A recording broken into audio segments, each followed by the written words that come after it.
5 Alsaciennes illustres. Numéro 1. Madame Sans-Gêne. De son vrai nom Catherine Hübscher, Madame Sans-Gêne est née le 2 février 1753 dans le Haut-Rhin. D'origine modeste, Catherine va passer de la vie de simple blanchisseuse à celle de femme du monde de la cour impériale. En effet, elle épouse le soldat François-Joseph Lefebvre, qui deviendra maréchal d'Empire. Vivant alors dans une grande richesse, elle n'oubliera jamais ses origines modestes. Bonne et généreuse, elle venait en aide à ses proches moins favorisés qu'elle. Elle est restée célèbre pour son franc-parler et ses manières populaires qui déplaisaient fortement à l'entourage de l'empereur Napoléon Ier, alors que celui-ci l'appréciait beaucoup et la défendait toujours.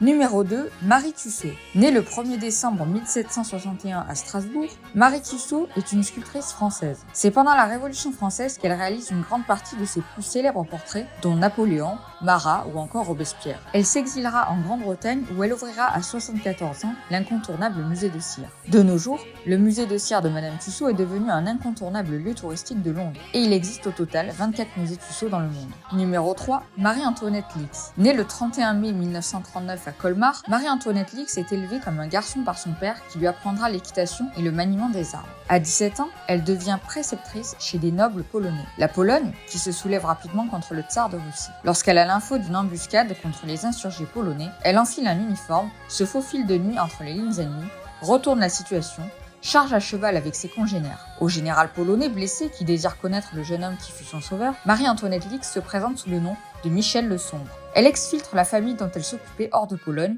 et retourne à son peloton qui charge les dragons russes à 1 contre 10. Elle est blessée, faite prisonnière et découverte. Son passeport français révélant son sexe la sauve. Au lieu d'être fusillée, elle est reconduite à la frontière prussienne. De retour en France, lorsque la guerre franco-prussienne éclate, Marie-Antoinette Lix s'engage à Paris comme femme soldat, de façon officielle cette fois. Elle est nommée lieutenant des francs-tireurs de la Marche. Avec une poignée de dur à cuire, chasse-peau au poing, elle repousse une attaque ennemie et ne se replie seulement qu'une fois à court de munitions. Numéro 4. Ilse Jordan. Née le 5 juin 1891, elle suit à la fois une formation de cantatrice et des études de philologie à Strasbourg. Mais la Première Guerre mondiale éclate, ce qui l'oblige donc à abandonner le chant et devient alors une professeure de philologie. Elle part alors pour Shanghai, où elle enseigne à l'école allemande. Elle en profite pour voyager à travers tout l'Extrême-Orient. Chine, Japon, Corée, Formose, l'ancien nom de Taïwan, les îles néerlandaises. Elle a été la première occidentale à effectuer en solitaire une traversée de Taïwan, alors sous occupation japonaise. Une situation inédite et courageuse pour une femme seule des années 20.